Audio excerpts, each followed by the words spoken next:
성경 봉독합니다. 누가복음 17장 11절에서 19절 말씀입니다. 또 이르시되 어떤 사람에게 두 아들이 있는데 그 둘째가 아버지에게 말하되 아버지여 재산 중에서 내게 돌아올 분깃을 내게 주소서 하는지라 아버지가 그 살림을 각각 나누어 주었더니 그 후 며칠이 안 되어 둘째 아들이 재물을 다 모아가지고 먼 나라에 가 거기서 허랑방탕하여 그 재산을 낭비하더니 다 없앤 후 그 나라에 크게 흉년이 들어 그가 비로소 궁핍한지라 가서 그 나라 백성 중 한 사람에게 붙여 사니 그가 그를 들로 보내어 돼지를 치게 하였는데 그가 돼지 먹는 쥐염 열매로 배를 채우고자 하되 주는 자가 없는지라 이에 스스로 돌이켜 이르되 내 아버지에게는 양식이 풍족한 품꾼이 얼마나 많은가 나는 여기서 줄여 죽는구나 내가 일어나 아버지께 가서 이르기를 아버지 내가 하늘과 아버지께 죄를 지었사오니 지금부터 아버지의 아들이라 일컬음을 감당하지 못하겠나이다 나를 품꾼의 하나로 보소서 하리라 하고 이는 살아계신 하나님의 말씀입니다. 주님을 찬양합니다. 아멘. 오늘은 회복시키시는 하나님이라는 제목으로 함께 은혜를 나눕니다. 하나님이 회복시켜 주시는 것을 체험하시기 바랍니다. 아멘. 오늘 예배를 드리는데 두 분의 권사님이 앞에 딱 앉아 계세요. 주여, 사람을 봐도 이렇게 회복이 되는데 우숙자, 좌양자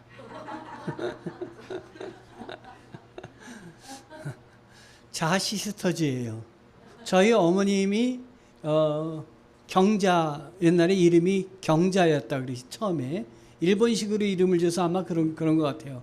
근데 할아버지에게 왜 필이면 자자냐고 그래가지고 자자를 숙자로 바꿨대요. 그래서 저희 어머님은 경자, 숙자, 경숙입니다. 그런데 좌양자, 우숙자 두 분이 딱 앉아 계시니까 이 든든합니다, 여러분. 그런데 하나님이 앉아 계시니 얼마나 든든합니까? 아멘. 우리나라 드라마 중에 60.2%를 찍은 드라마가 있어요. 60.2%. 이거 거의 다 본 거예요. 10명 중에 6명은 본 거예요. 드라마 할 때. 태조왕건입니다. 그런데 이 태조왕건의 특징은 관객들은 내용을 다 알아요. 어떻게 전개될지 다 압니다. 그런데 누군 모르느냐? 배우들은 하나도 몰라요. 그래서 관객들이 보면서 배우를 가르쳐 줍니다. 이거 이렇게 되는 거야. 그래도 배우는 알아듣지를 못해요. 근데 영화 중에 꼭 거꾸로 영화가 있어요. 배우들은 다 아는데 관객들은 하나도 내용을 모르는 그 영화도 있습니다. 제가 인셉션이라는 영화를 봤는데 영화 보는 내내 무슨 내용인지 하나도 모르겠는 거예요. 그래서 나중에 바둑을 복귀하듯이 복귀를 해가지고 이게 이런 내용이었구나 하고 깨달은 영화도 있습니다. 오늘 말씀도 한편의 드라마로 많이 소개되고 이 오늘 말씀도 아이들이 수련회 같은 데 가서 꽁트 같은 거 할 때 단골 메뉴예요.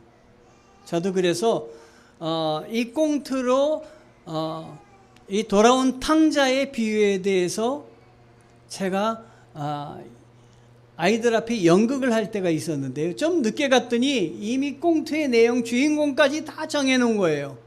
그래서 제가 들어갈 데가 없는 거예요. 그래도 아이들이 너도 참여해야 된다 그래가지고 제가 참여한 그 돌아온 탕자의 부분에 제가 참여한 역할이 뭔지 아세요?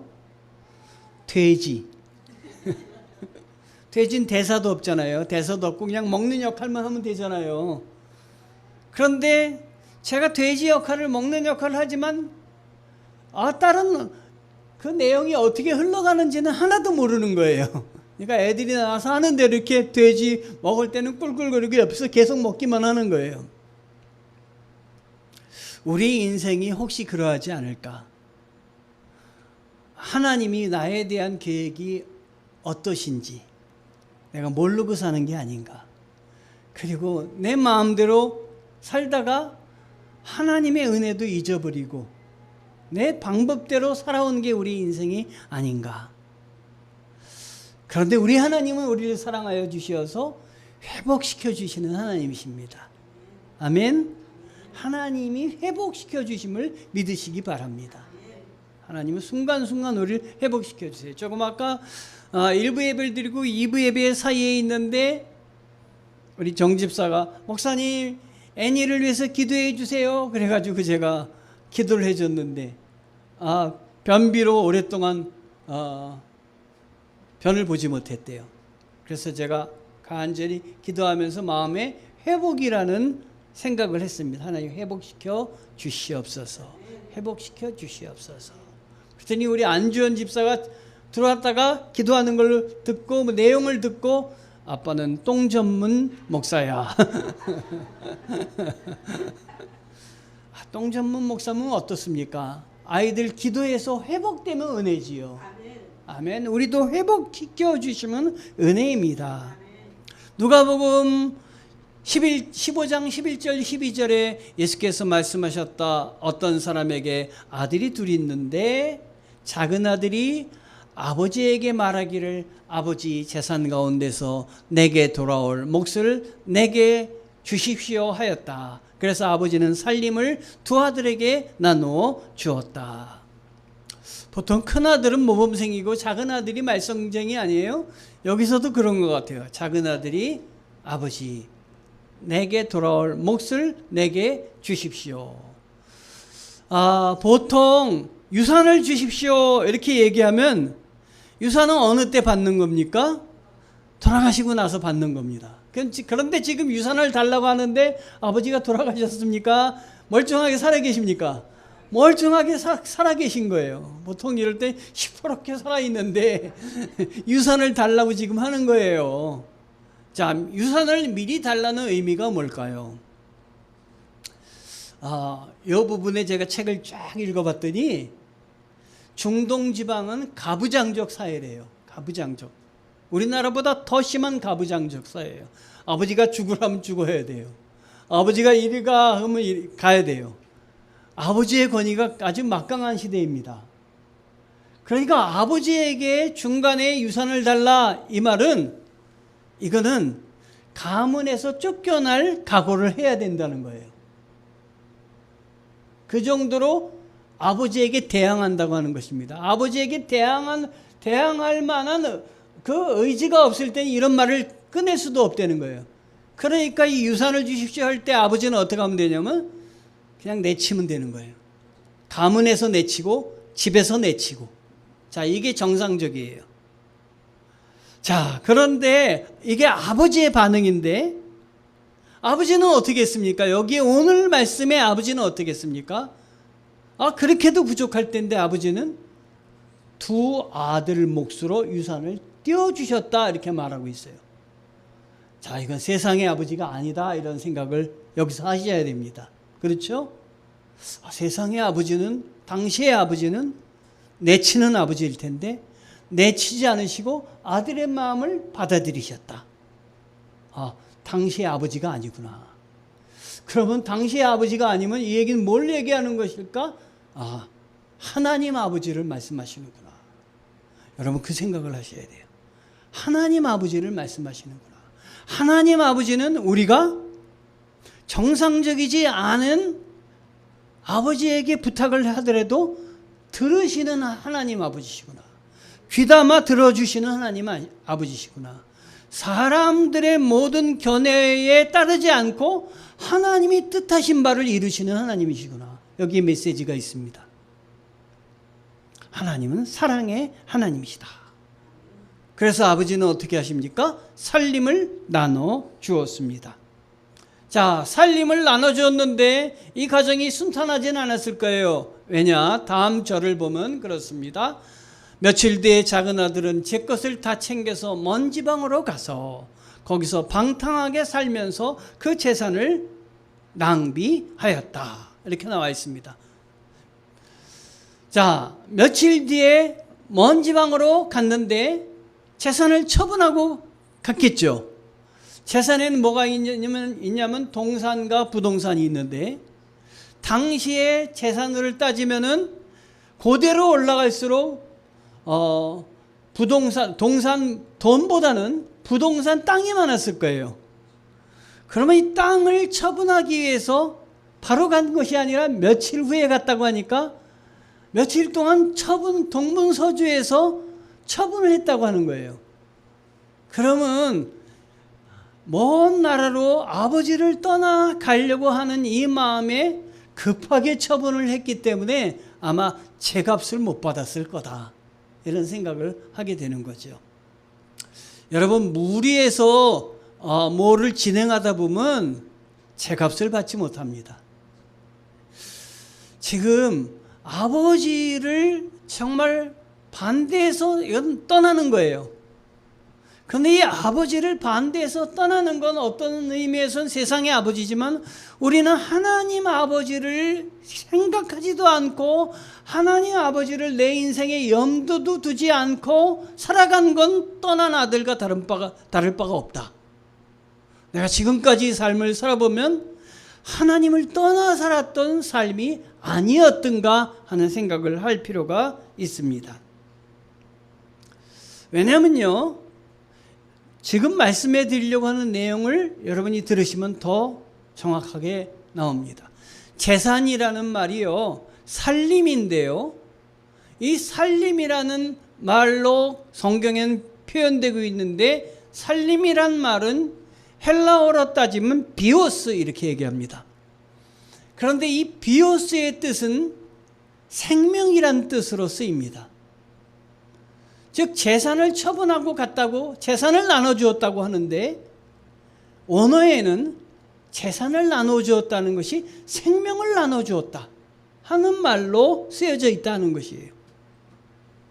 자, 그렇다면 둘째 아들이 재산을 나누어달라고 해서 재산을 아버지가 나누어줬는데, 이거는 곧대로 그걸로만 생각하지 말고 아버지가 주신 건 뭐냐? 생명이다. 생명을 그에게 주었다. 이건 세상의 아버지가 아니라 우리 하나님이 우리가 요구했더니 우리에게 생명을 주셨다. 매일매일 365일 하나님이 생명을 주시잖아요. 우리한테. 우리가 받은 거 아니에요. 이미 받은 거 아니에요. 그런데 이미 받은 그 생명을 우리는 어떻게 썼느냐? 아버지 뜻에 맞게 썼느냐? 아니면 중간에 내 마음대로 썼느냐?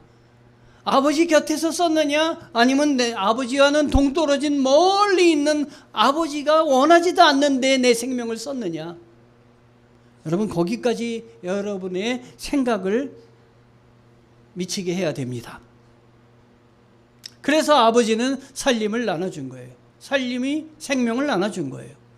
아들의 요구는요, 생명을 아버지 것을 나눠달라고 하는 이 의미는 목숨을 찢어달라고 하는 거예요. 왜냐하면 아버지에게 목숨과 같은 재산이에요. 아버지의 귀한 재산을 나눠준 거예요. 찢어준 거예요. 여기서 우리는 예수 그리스도를 생각해 볼 수가 있습니다. 예수 그리스도께서 우리에게 생명을 주셨어요. 은혜를 주셨어요. 예수님은 그 생명을 주시기 위해서 하늘의 모든 것들을 포기하시고 이 땅에 인간이 되어서 내려오셔서 인간이 경험하는 걸 다 경험하지 않으셔도 되는데 경험하셨어요. 우리를 사랑해 주셨습니다. 목숨을 찢어서 주신 것입니다, 여러분. 이 아들은 하늘의 권위를 포기하셨어요. 그래서 인간으로 내려오셨기 때문에 어떻게 생각하면 하나님은 명예를 다 실추당하신 거예요. 명예를 실추당하시면서도 우리들을 사랑하셔서 그 일을 감당하셨어요. 이 아버지가 아들이 미리 재산을 달라고 할 때 가장으로서 재산을 줄 수가 없잖아요. 내가 죽지도 않은데 나한테 재산을 달라고 하는 아들, 그 괘씸한 아들 아니에요? 그런데 재산을 나눠줬다는 것은 그 가족들에게 명예가 실추당하는 거예요. 저 망나니 아들이 와가지고 재산을 달라고 했는데 그냥 나눠줬대. 그럼에도 불구하고 아버지는 아들을 사랑한 거예요. 그런데 이 아버지는 미리 다 내다보고 있는 거예요. 이 아버지는 우리를 다 알고 있는 거예요. 이 아들이 어떻게 될지 다 지금 과정을, 이 아들이 저걸 다 가져가서 저거 제대로 간수하지 못할 것까지 다 보고 있는 거예요. 우리의 인생을 다 살펴보고 계신 분이 아버지예요. 아버지예요. 그래서 이 아버지는 아들이 어떻게 될지 다 과정을 알고 있는 거예요.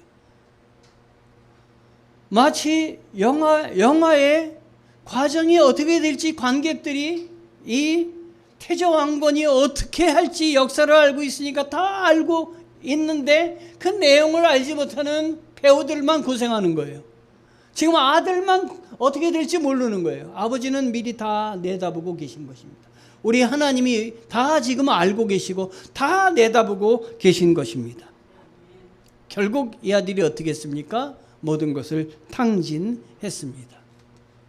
바로 전 말씀에 그가 모든 것을 탕진했을 때 그 지방에 크게 흉년이 들어서 그는 아주 궁핍하게 되었다. 그래서 그는 그 지방의 주민 가운데 한 사람을 찾아가서 몸을 의탁하였다. 그 사람은 그를 들러보내서 퇴지를 치게 하였다. 아버지는 이 아들이 실패해서 아주 방탕하게 탕진을 해서 아주 최고 낮은 데까지 그가 이르게 될 거다. 그걸 예측한 거예요. 아니나 다를까 탕진했어요. 아니나 다를까 이제 먹을 게 없으니까 그 먼 나라에 가서 거기에 유력자한테 가서 몸을 의탁하게 되었고 유력자는 돼지를 치게 했던 것이에요. 저는 돼지 역할을 아까 연극에서 했다고 했는데 참 행복했어요. 왜냐하면 다른 애들은 막 대사하느라고 바쁜데 저는 돼지 역할을 하면서 계속 먹었거든요. 아이들이 먹을 걸 줘가지고 그걸 먹으면서 얼마나 신났는지 몰라요. 그래서 다 이렇게 보는 거예요. 역할 잘하네 이러면서. 돼지를 치게 한 겁니다. 모든 것을 탕진했을 때 이것은 모든 것을 잃었다라는 의미입니다. 모든 것을 잃었을 때 비로소 주님을 보게 된 거예요. 비로소 아버지를 보게 된 거예요. 나의 희망이 무너졌을 때 비로소 하나님의 은혜가 시작되는 거예요. 아멘. 여러분, 내가 희망이 다 없어졌다고 해서 절망하지 마세요. 그때 하나님의 은혜가 시작되는 때입니다. 그때 나를 부르시는 때예요. 하나님이 함께 하신다는 건 정말 행복한 거예요.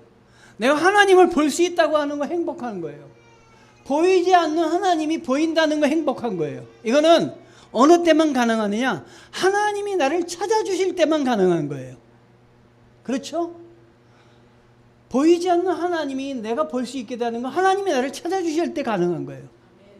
여러분에게 찾아주심이 있기를 원합니다. 그래서 내가 뭔가 정말 하나님의 은혜를 잘 되는 거 하나님이 찾아주신 거예요. 지금 내가 나에게 힘이 넘쳐 하나님이 나를 찾아주신 거예요. 근데 어떤 사람은 난 하나님이 나를 찾아주시는 게 없어. 나는 왜 이렇게 힘든 일만 있는지 몰라. 이렇게 생각할 때가 있어요. 어떤 사람은 하나님을 찾아주시고 하나님 만났다고 했는데 난 그런 경험이 전혀 없어. 여러분, 그런데요, 하나님이 나로 하나님을 찾으려고 하는 마음을 주실 때 찾을 수가 있어요. 이렇게 교회에 와서 앉아있는 것도 그냥 앉아있는 게 아니라 하나님이 여러분을 뒤에서 보이지 않는 하나님이 밀고 계시기 때문에 들어온 거예요. 전에 생각해 보세요. 교회에 거길 왜 가? 발도 안 들여놨을지도 몰라요. 하나님이 밀고 계세요. 어떤 상황이든지 여러분을 미시고 격려하고 계신 거예요. 하나님의 은혜입니다. 아멘. 베드로에서 보면 알 수 있어요. 제가 금요일 날 보낸 말씀 기억하시는지 모르겠습니다. 베드로와 다른 제자들이 경비대들이 예수님을 잡으려고 들이닥쳤을 때 베드로가 칼을 들었어요. 칼을 들고 거기에 있는 한 경비대의 귀를 잘랐습니다. 다른 성경에 보면 말고라는 의미가 있습니다. 말고라는 사람 종을 귀를 잘랐어요. 그때 예수님이 그 장면을 보시면서 칼을 들지 말아라. 칼을 든 사람은 칼로 망한다. 그런데 이 베드로의 역할은 어떤 역할이었냐면 그가 칼을 들고 칼을 휘둘렀을 때에 지금 꼼꼼한 데니까 그 소음을 틈타서 예수님이 도망가기를 원하셨던 거예요. 어둠 속으로 사라지기만 하면 예수님은 못 잡는 거예요. 그런데 예수님이 그때 뭐라고 얘기했냐면 내가 아버지께서 주시는 잔을 마시지 않으려고 하겠느냐 이렇게 얘기하셨어요. 이 말씀은 내가 십자가에 달려서 그 길만이 구원의 길인데 그게 아버지가 주시는 독배인데 그걸 마시지 않고 도망가겠느냐? 너는 칼을 내 칼집에 다시 꽂으라. 그 말을 했을 때 베드로는 예수님이 기회가 있음에도 불구하고 기회를 선용하지 않는 것을 보시고 이제는 모든 게 마지막이다라고 생각해서 베드로는 도망쳤습니다. 예수님은 우리를 위해서 위험도 끝까지 견뎌내시고 우리를 구원하시기 위해서 도망갈 기회가 있음에도 도망가지 않으시고 끝까지 감당하시는, 나를 끝까지 붙들고 계시는, 나의 죄악을 끝까지, 내가 내 홀로 외로워서 쓰러지고 인생에 여러 번 위기가 있고 하는 모든 것들, 내가 나를 믿다 보니까 무너지고 절망하는 그런 상황을 붙들어 주시고 하나님이 살아계심을 알려주시기 위해서 끝까지 도망가지 않으시고 끝까지 인간적인 방법으로 행하지 않으셨던 것입니다. 여러분. 이게 보인 거예요. 이게 모든 걸 탕진했을 때, 아, 내가 붙들고 있었던 게 헛된 것이었구나. 내가 잘못 붙들고 있었구나. 그리고 그 순간 누구를 바라보게 됐냐면, 모든 것을 탕진했을 때 집에 있는 아버지가 보이게 되었다는 거예요. 집에 있는 아버지가 보이게 되었다는 건 집에 있는 아버지가 아니라 하나님 아버지가 보이게 되는 거예요. 하나님 아버지를 보여주시는 거예요. 아멘. 제가 본 것 중에 정말 나이아가라가 아니라 저 그랜드 캐년을 볼 때 너무 환상적이었어요. 보이지 않을 것 같은데 어느 한순간 그 가이드가 여기가 그랜드 캐년입니다. 눈 크게 떠보세요. 그러는 순간 앞에 그랜드 캐년이 쫙 나타나는 거예요. 그때 말할 수 없었던 그 웅대함, 그 장엄함. 그래서 저는 연발 사진을 찍었어요. 그랬더니 우리 집사람 사진 찍지 마! 그러는 거예요. 이런 건 눈으로 찍어야 돼. 이런 건 마음으로 찍어야 돼. 그래서 사진 찍는 걸 딱 내려놓고 나도 마음으로 찍었더니 그게 다 보이더라고요. 우리 하나님이 나타나시는 순간이 그래요. 안개가 있다가 안 보이다가 안개가 딱 꽂히는 순간 우리 하나님이 누구이신지 알게 되는 거예요. 너무 감사한 거예요. 살아계신 하나님이에요. 살아계신 하나님이 나를 붙들고 있다. 온 사람이 나를 괴롭히고 내가 온 어려움으로 내 인생이 뒤죽박죽이 되었지만 하나님이 역시 나를 붙잡고 계시고 하나님이 나를 사랑하여 주신다. 이걸 깨닫는 순간 얼마나 감격과 감사가 넘치는지 알 수가 없는 것이에요. 우리 하나님은 우리에게 새로운 인생을 주셔요. 제가 이 베드로 이야기를 아침에 금요일 날 이렇게 띄워드렸더니 어떤 한 분이 저에게 피드백을 보내주셨어요. 그 밑에 이렇게 답글을 달았어요. 내 방식대로 살면 인생은 끝장난다. 어휴. 그렇잖아요, 여러분. 내 방식대로 아버지 거 다 미리 달라 그래가지고 먼 나라로 가가지고 내 방식대로 살면 인생은 끝장이에요. 인생은 순탄하게 이렇게 하나님 바라고 나가면 하나님이 풍성하게 해주실 때가 있습니다. 그러나 내 방식대로 살면 모든 거 다 잃어버립니다. 인생도 잃어버리고 건강도 잃어버리고. 하나님 방식대로 사세요, 여러분. 하나님 방식대로. 내 방식에 잘못된 게 있다면 버리세요. 하나님 방식대로 사세요. 저희 아버님이 나중에 폐암에 걸리셨는데요. 제가 그 전에 담배를 많이 피셨어요. 담배 피우지 마세요. 담배 피우지 마세요. 그래도 아예 안 끊으시더라고요. 그런데요, 마지막에 의사가 담배 안 끊으시면 죽습니다. 그래서 끊으시더라고요. 여러분, 내 방식대로 살면요, 건강도 망치고 인생도 망치는 것입니다. 그래도 끊었다는 건 회복이 있는 거예요. 끊고 돌이킬 때 회복이 있는 것입니다. 누가복음 15장 16절에 그는 돼지가 먹는 지엄 열매라도 좀 먹고 배를 채우고 싶은 심정이었으나 그에게 먹을 것을 주는 사람이 없었다. 희망사항이지 지엄 열매도 못 먹었다라는 거예요. 먹을 게 하나도 없는 인생이었어요. 그때 그가 맨 밑바닥에 처했을 때 하나님을 바라보게 하는 것도 하나님의 은혜입니다. 그에게 하나님이 회개의 영을 주셨습니다. 그제서야 그는 제정신이 들어서 이렇게 말하였다. 내 아버지의 그 많은 품꾼에게는 먹을 것이 남아도는구나. 나는 여기서 굶어 죽는구나. 나는 여기서 굶어 죽는구나. 이건 자신의 존재에 대한 깨달음입니다. 내가 이런 존재였구나. 내가 잡은 것이 모두 헛된 것이었구나. 사랑했던 사람의 그 배반을 겪어본 사람들은 그 마음을 알 거예요. 그런 사람들은 인생이 무엇인지 알게 될 겁니다. 그런데 이런 것을 가지고 더 큰 믿음이 있는 사람이 이겨내지만 헬무트 틸리케라는 사람이 전해준 내용인데요. 제가 책을 읽다가 그 내용을 봤는데요. 히틀러 밑에서 여러 가지 핍박과 어려움을 겪어서 그 사람이 견뎌냈다는 거예요. 감옥에도 오랫동안 갇혔는데 감옥에서 전향을 요구하는데도 전향하지 않았다는 거예요. 2차 세계대전이 끝나고 그가 감옥에서 풀려나고 해방돼서 집으로 돌아왔어요. 얼마나 신나겠어요. 그런데 그렇게 히틀러 밑에서도 견뎌냈던 그 사람이 2주 만에 자살을 했어요. 자기네 집에서. 알고 봤더니 왜 자살했는가 봤더니 집에 돌아와서 보니까 자기를 감옥에 가도록 뒤에서 고발한 사람이 있는데 그 사람이 아들이었더라. 그걸 알게 된 거예요. 다른 건 모두 견뎌냈는데 믿고 있던 사람에게 배반당한 마음을 이겨낼 수가 없었던 거예요. 그래서 그는 자살하고 말았던 것입니다.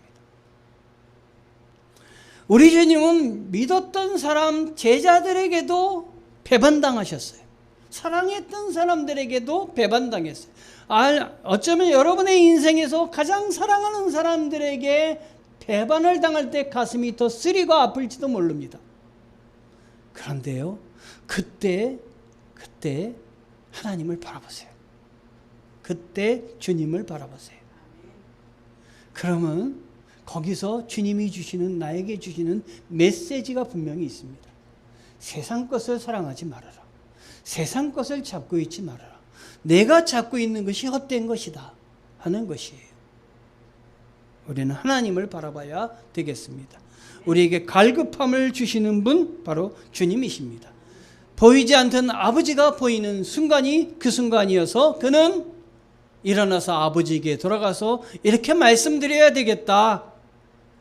지금 아버지를 만나지도 않았는데 아버지에게 돌아가서 이렇게 말씀해야 되겠다. 지금 대사 연습을 미리 해야 하는 겁니다.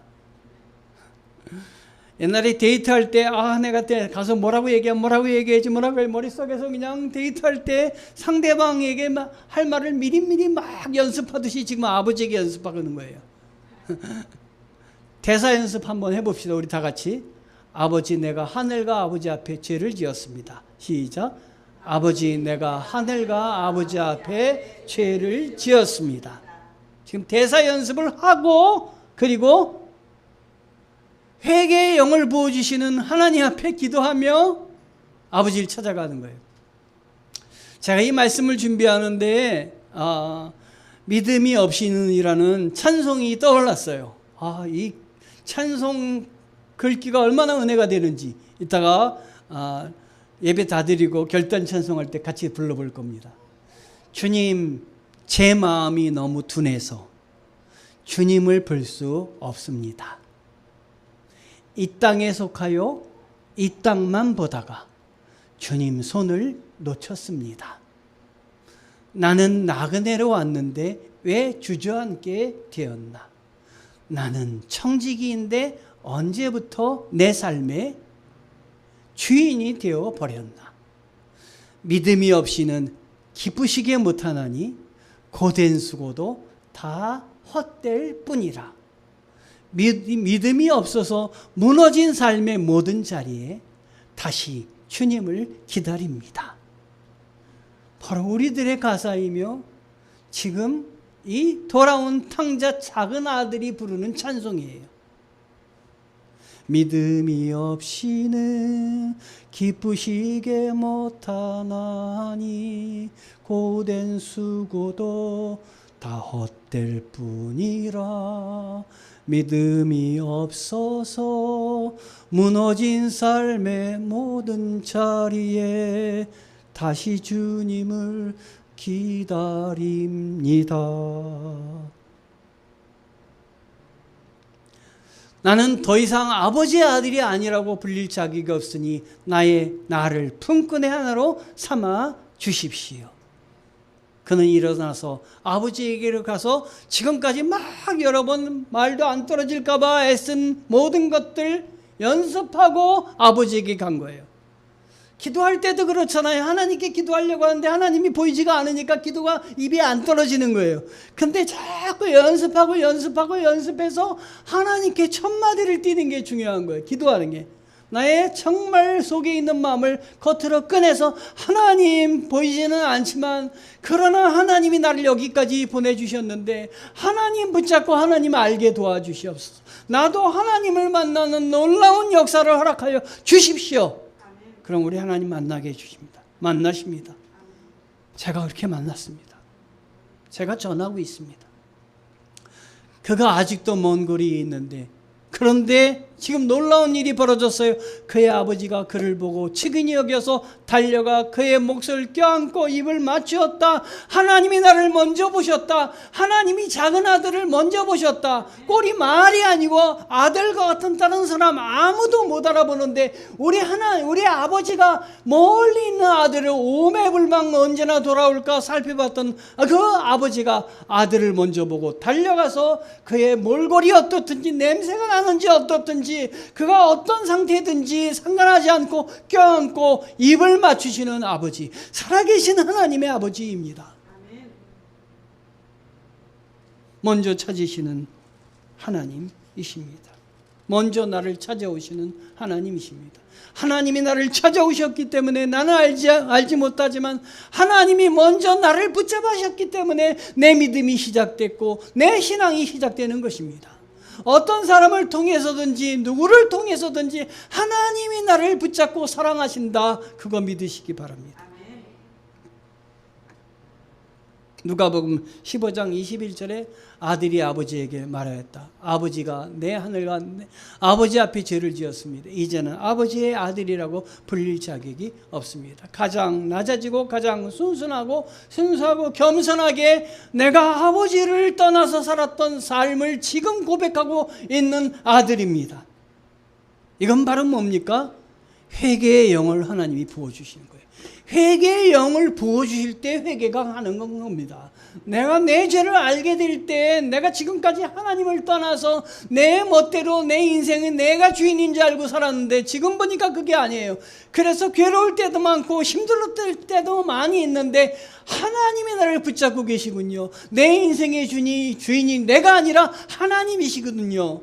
지금 회개하는 거예요. 하나님, 내가 내 인생의 주인의 자리에서 내가 앉아있는 걸 내려놓고 하나님을 앉혀드립니다.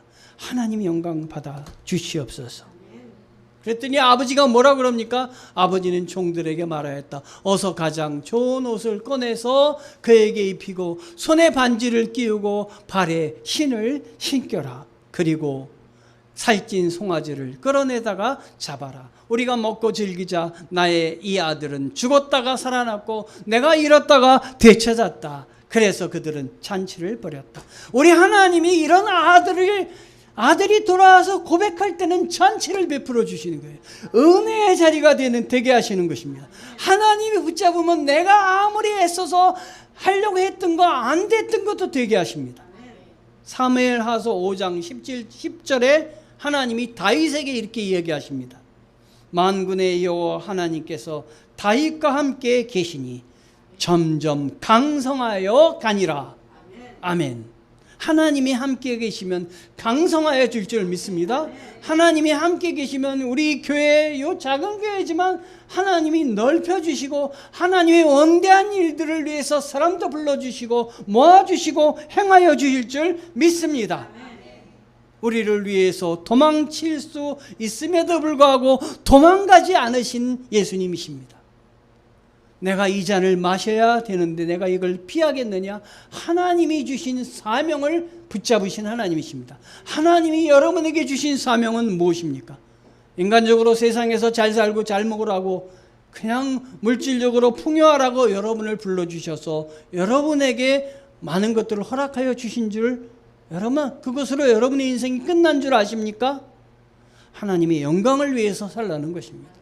하나님에게 기쁨을 드리는 일들을 주로 해서 살라고 하는 것입니다. 그것을 중심에 이뤄서 살아가게 하라고 하시는 하나님이십니다.